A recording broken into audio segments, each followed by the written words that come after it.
여러분 안녕하십니까? 오늘은 프랑스는 어떻게 미국에 보관 중인 금 129톤을 몽땅 빼낼 수 있었을까? 라는 제목으로 이야기를 시작합니다. 우선 우리가 주목해야 할 곳은 프랑스 파리. 그 중에서도 파리 1구 중앙은행 본점 지하에 위치한 라 수테렌입니다. 지하실이라는 소박한 이름을 가진 이곳은 전 세계에서 가장 안전하고 신비로운 금고 중에 하나입니다. 제1차 세계대전을 겪은 직후인 1920년대 프랑스는 다음 전쟁에 대한 극심한 공포를 가지고 있었습니다. 그래서 당시 기술력을 총동원해서 절대 파괴되지 않는 요새를 만들고자 했습니다. 지하 금고를 자세히 살펴보겠습니다. 라 수테렌은 단순한 지하실이 아니라 파리의 단단한 지층을 깊숙이 파고 들어간 인공 동굴에 가깝습니다. 넓이는 약 1100평, 3000제곱미터에 달하는 거대한 지하홀입니다. 지하 29m, 지표면에서 발생하는 웬만한 폭발 충격파를 상쇄하기에 충분한 깊이입니다. 금고의 천장을 받치고 있는 720개의 거대한 기둥은 상부 건물이 핵 공격으로 완전히 무너져 내리더라도 그 하중을 견디며 지하 공간을 유지하도록 설계되었습니다. 금고 주변에는 지하수가 흐릅니다. 외부에서 터널을 파고 들어오려고 하면 물이 차오르게 되어 있습니다. 거대한 강철문과 콘크리트 벽은 핵 공격이나 대규모 폭발에도 견딜 수 있는 수준입니다. 금고로 내려가는 길은 엘리베이터뿐이며 이마저도 여러 단계의 엄격한 생체 인식과 보안 인증을 거쳐야 합니다. 프랑스 중앙은행의 지하실 라 수테렌. 이곳은 단순히 금을 쌓아두는 창고가 아니라 하나의 지하 도시와 같습니다. 현재 프랑스가 보유한 약 2437톤의 금이 모두 이곳에 모여 있습니다. 프랑스의 금 보유 규모는 세계 4위에 해당합니다. 최근 이곳에 아주 특별한 손님들이 도착했습니다. 바로 미국 뉴욕의 연방준비은행 즉 FRB 지하 금고에 보관되어 있던 프랑스의 마지막 금괴 129톤입니다. 2025년 7월 시작된 이 대담한 금괴 이송 작전은 2026년 1월 이란 전쟁의 포성이 터지기 직전에 완결되었습니다. 프랑스는 왜 100년 가까운 긴 시간 동안 미국에 맡겨뒀던 금을 지금 이 시점에 전량 회수했을까요? 단순히 내 물건 내가 가져온다는 수준의 이야기가 아닙니다. 그 이면에는 수조 원의 시세 차익을 노린 고도의 금융 전략, 그리고 다가올 전쟁의 시대를 예견한 프랑스 엘리트들의 냉혹한 정세 판단이 깔려 있습니다. 오늘 우리는 1940년 나치를 피해 대서양을 건넜던 프랑스 금의 눈물겨운 피난사부터 2026년 이란 전쟁의 불길 속에서 금의 주권을 선포한 마크롱 대통령의 결단까지 그 장대한 서사를 추적해 보겠습니다. 프랑스의 금이 왜 미국에 있었는지부터 알아야 합니다. 시간은 1940년 5월로 거슬러 올라갑니다. 나치 독일의 전차가 파리로 진격해오자 프랑스 정부는 공포에 휩싸입니다.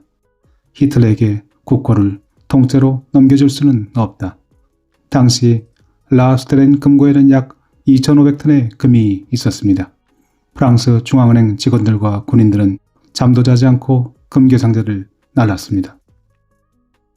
이들은 금을 일반 화물로 위장해 기차에 실어 브레스트 항구로 옮겼고 거기서 저남 리슐리에와 항공모함 베아른에 나눠 실었습니다.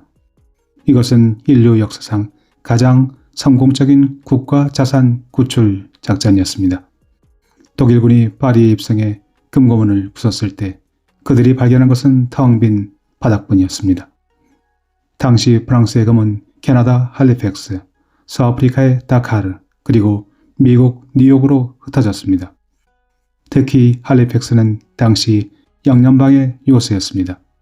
독일 잠수함 유보트의 눈을 피하기 위해 금괴 상자에는 항공기 부품이라는 가짜 라벨이 붙었습니다. 그렇게 대서양을 건넌 금들은 미국의 보호 아래 80년 넘게 잠들어 있었습니다. 자, 이제 좀 더 구체적이고 기술적인 이야기를 해보겠습니다. 이번 프랑스의 회수 방식은 과거처럼 군함을 보내 금괴를 직접 실어오는 방식이 아니었습니다. 마크롱 정부는 훨씬 영리하고 세련된 금융 스와프 방식을 채택했습니다. 여기서 흥미로운 포인트가 나옵니다. 프랑스는 뉴욕 연준에 보관된 금을 시장에 팔고 그 대금으로 유럽 시장에서 금을 새로 샀습니다. 왜 이렇게 번거로운 짓을 했을까요? 그 이유는 바로 금의 퀄리티, 품격 때문입니다. 뉴욕 연준 지하에 있던 금들은 대부분 1920년에서 1940년대 사이에 입고된 오래된 금괴였습니다. 100년 전 기술로 제련된 이 금괴들은 순도가 99.5%에 못 미치거나 중량이 미세하게 부족한 경우가 많았습니다. 게다가 표면의 각인도 현대 시장에서는 인정되지 않는 낡은 것들이었습니다. 쉽게 말해 골동품 금괴였습니다. 이걸 그대로 가져오면 파리에서 다시 녹여 재련하는데 엄청난 비용이 듭니다. 그래서 프랑스는 뉴욕 시장에서 이 낡은 금을 당시 사상 최고가로 팔아버렸습니다. 그리고 그 달러를 들고 런던 금시장으로 달려가 최신형 굿 딜리버리 바를 사들였습니다. 결과는 놀라웠습니다. 프랑스는 이 과정에서 약 128억 유로, 우리 돈 19조 원에 달하는 시세 차익을 거뒀습니다. 장부상에는 수십 년 전 가격으로 기록되어 있던 금이 이번 거래를 통해 현재의 비싼 가치로 현실화된 것입니다. 프랑스 중앙은행은 이 돈으로 2024년의 적자를 한방에 해결했습니다. 국가 자산을 옮기면서 돈까지 버는 그야말로 일석이조의 쾌거였습니다. 그럼 미국은 이 상황을 가만히 지켜만 봤을까요? 절대 아닙니다. 미 재무부와 연준은 프랑스의 행보를 매우 불쾌하게 여겼습니다. 프랑스가 뉴욕의 금괴는 낡았고 신뢰하기 어렵다는 식의 논리를 펴자 미 재무부는 이것이 달러와 미국 금융 시스템의 신뢰도를 깎아내리는 행위라며 불쾌감을 표시했습니다. 미국은 프랑스를 회유했습니다. 뉴욕에서 우리가 최신형 금으로 바꿔줄 테니 계속 여기둬라. 하지만 프랑스는 거절했습니다. 심지어 프랑스 금괴 검수관들이 뉴욕 금고에 들어가 실물금을 조사할 때 미국 측은 보안을 핑계로 접근을 제한하며 신경전을 벌였습니다. 미 재무부와 연준은 프랑스의 이번 결정을 단순한 자산 이동으로 보지 않았습니다. 프랑스가 금을 빼내가면 독일, 이탈리아 등 다른 유럽 국가들도 뒤따라 금을 인출하는 뱅크런 같은 사태가 벌어질까봐 우려했습니다. 실제로 미 재무부 관계자들은 비공식 라인을 통해 프랑스 측에 동맹국 간의 신뢰를 저해하는 행동이라며 우려를 전달한 것으로 알려졌습니다. 미국과 프랑스 간의 가장 큰 갈등은 과연 금을 얼마에 팔 것인가 였습니다.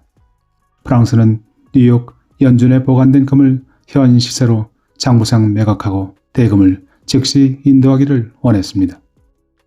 미 재무부는 한꺼번에 129톤의 금이 시장에 매각될 경우 금값 폭락과 달러가치 하락이 올 수 있다며 매각 시기와 물량을 조절하라고 압박했습니다. 결국 프랑스는 이를 26차례에 걸쳐 분할 매각하는 방식으로 타협해야 했습니다. 프랑스는 미국 중심의 시스템을 떠나 런던 금시장 LBMA라는 대안 생태계를 선택했습니다. 여러분, LBMA는 하루 거래 규모만 200조 원이 넘는 세계 최대의 금 허브입니다. JP모건, HSBC 같은 거대 은행들이 움직이는 이곳은 미 연준의 영향권 안에 있으면서도 동시에 실물금을 무기로 연준을 견제하는 곳이기도 합니다. 프랑스는 달러라는 종이화폐가 흔들릴 때 나를 지켜줄 것은 미국의 약속이 아니라 내 금고 안에 있는 그리고 국제적으로 인증된 깨끗한 실물 금괴라는 사실을 알고 있었습니다.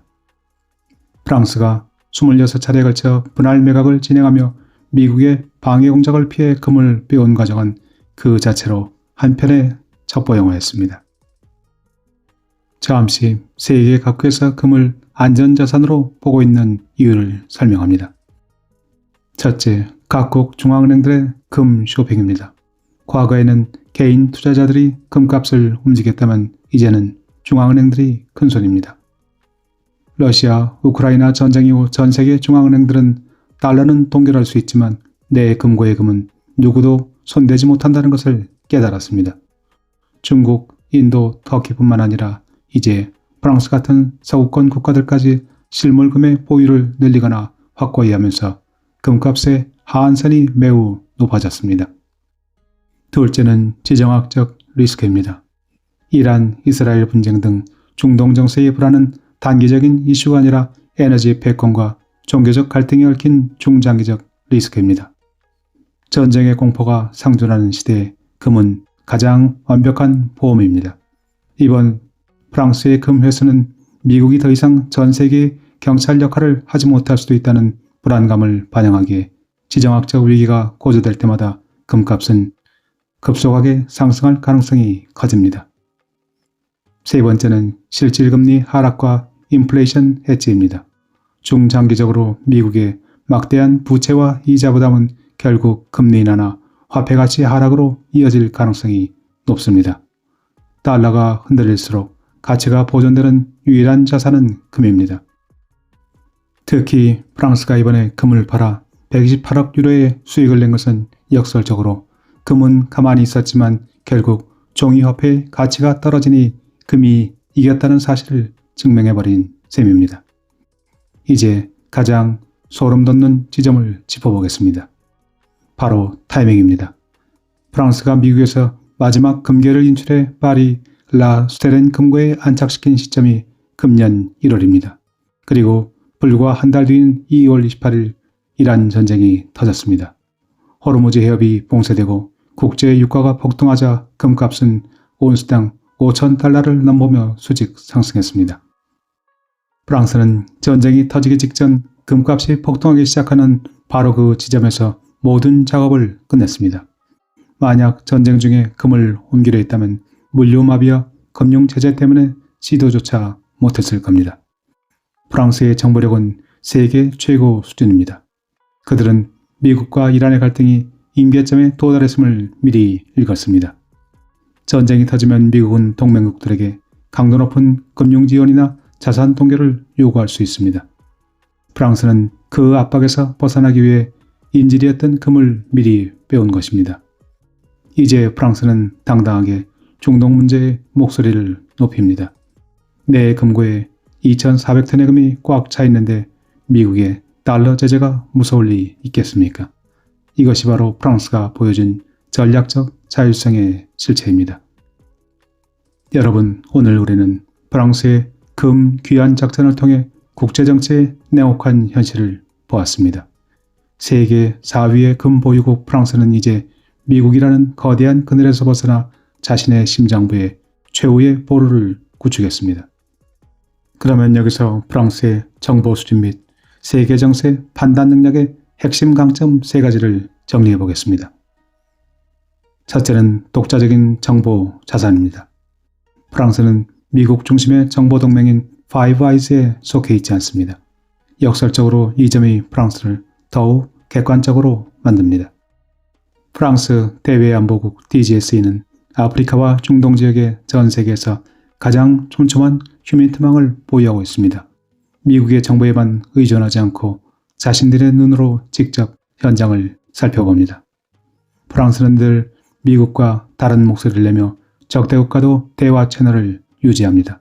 덕분에 전쟁의 징후나 상대방의 의중을 미국보다 더 빠르고 입체적으로 읽어내는 경우가 많습니다. 두 번째는 위기를 감지하는 역사적인 DNA입니다. 프랑스는 유럽 본토에서 수많은 전쟁을 치르며 생존해온 국가입니다. 나치 침공, 브레튼 우즈 체제 붕괴 등을 겪으며 프랑스 엘리트들은 미국은 결국 자신들의 이익을 위해 움직인다는 불신을 기본값으로 가지고 있습니다. 이번 이란 전쟁 전의 금 회수처럼 국제 질서가 흔들릴 때 가장 먼저 실물 자산을 챙기는 행동은 프랑스가 수백 년간 국가를 유지해온 생존 방식입니다. 세 번째는 고도의 전략가 그룹의 존재입니다. 프랑스의 국가 전략은 그랑제콜이라 불리는 국립행정학교 출신 엘리트 관료들에 의해 설계됩니다. 이들은 정치인의 임기와 상관없이 20년, 30년 뒤에 프랑스의 위상을 고민합니다. 이번 금 회수도 단순히 은행 측에서 결정한 게 아니라 엘리트 관료들이 이란 전쟁 발생, 에너지 위기, 달러 가치 하락, 금값 폭등이라는 거대한 시나리오를 미리 짜고 움직였을 가능성이 매우 높습니다. 프랑스의 정세 전망 능력이 뛰어난 이유는 그들이 똑똑해서이기도 하지만 무엇보다 남을 믿지 않기 때문입니다.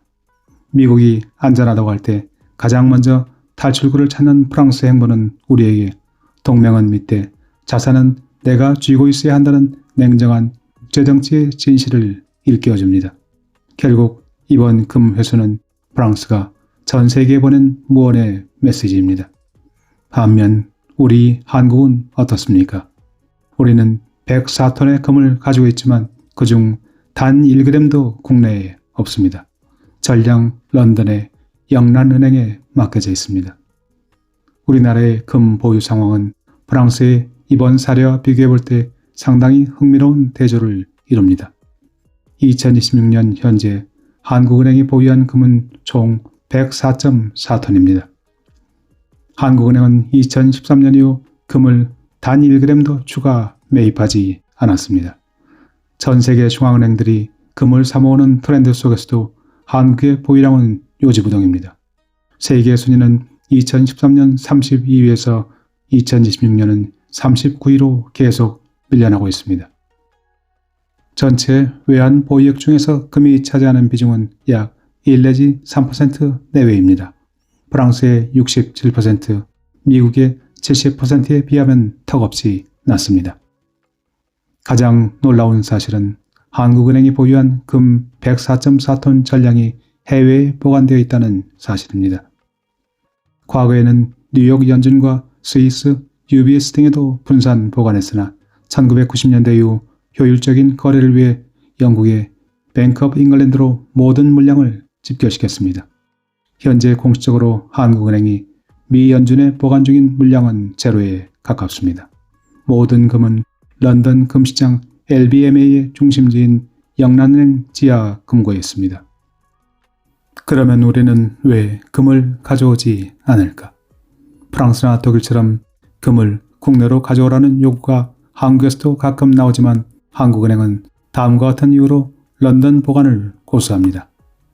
첫째, 유동성입니다. 금은 비상시에 현금 자산 달러로 바꿔 써야 하는 자산입니다. 세계 최대 금시장인 런던에 두어야 즉각적인 거래가 가능합니다. 서울에 두면 비상시의 일을 다시 런던이나 뉴욕으로 실어 나르는데 시간과 비용이 너무 많이 든다는 논리입니다. 둘째는 보관 인프라입니다. 한국은행 본관 지하에도 금고가 있지만 영란은행처럼 수천 톤의 금이 실시간으로 검수되고 거래되는 시스템을 갖추기에는 비용 대비 실익이 적다고 판단합니다. 그러면 이번에는 한국은행이 왜 단 1g의 금도 더 이상 구입하지 않는지 알아보겠습니다. 첫째는 잊을 수 없는 고점 매수의 트라우마입니다. 한국은행은 2011년부터 2013년 사이에 약 90톤의 금을 집중적으로 매입했습니다. 문제는 하필 그때가 금값이 사상 최고치를 찍던 시기였습니다. 매입 가격은 온스당 약 1900달러에 육박했습니다. 그러나 매입 직후 금값이 1200달러 선까지 폭락하면서 당시 한국은행은 국민의 혈세로 상투 꼭대기에서 금을 샀다는 국회의 엄청난 질타와 여론의 매를 맞았습니다. 이 사건 이후 한국은행 내부에서는 금 매입에 대해 극도로 신중하고 보수적인 분위기가 형성되었습니다. 13년째 보유량이 104.4톤에 멈춰있는 결정적인 이유입니다. 둘째는 기회비용 문제입니다. 금은 이자를 주지 않는다. 한국은행 총재와 실무진이 자주 강조하는 논리입니다. 금은 금고에 넣어두면 이자나 배당이 전혀 나오지 않는 무수익 자산입니다. 반면 미 국채를 사두면 꾸준히 달러 이자가 들어옵니다. 한국처럼 대외 의존도가 높은 나라는 비상시에 즉각 쓸 수 있는 달러 현금이 중요합니다. 하나는 금을 사서 쟁여두는 것보다 달러 채권에 투자해 이자 수익을 내는 것이 국익에 더 도움이 된다고 판단하고 있습니다. 다음은 유동성 부족, 즉 현금화하기 어렵다는 점입니다. 금은 안전자산이긴 하지만 진짜 위기가 닥쳤을 때 유동성 측면에서는 달러보다 한참 뒤처집니다. 수십 톤의 금을 한꺼번에 시장에 내다 파는 것은 시간이 걸리고 거래 비용도 많이 듭니다. 반면 미 국채는 클릭 몇 번으로 즉시 현금화가 가능합니다. 유동성을 위해 런던에 두는 것이 실리적이다라는 한국은행의 논리와 전쟁의 시대에는 내 손안에 금이 있어야 한다는 프랑스의 논리, 과연 누가 정답일까요? 이란 전쟁의 포화 속에서 금값은 오늘도 요동치고 있습니다. 종이화폐의 시대가 지나가고 다시 실물자산의 시대가 오고 있다는 신호탄일지도 모릅니다. 프랑스가 우리에게 던지는 메시지는 명확합니다. 진정한 주권은 내 금고의 무게에서 나온다. 프랑스가 이번에 거둔 128억 유로의 수익은 전 세계 중앙은행들에게 아주 강력한 메시지를 던졌습니다. 첫째, 현금화의 위력입니다.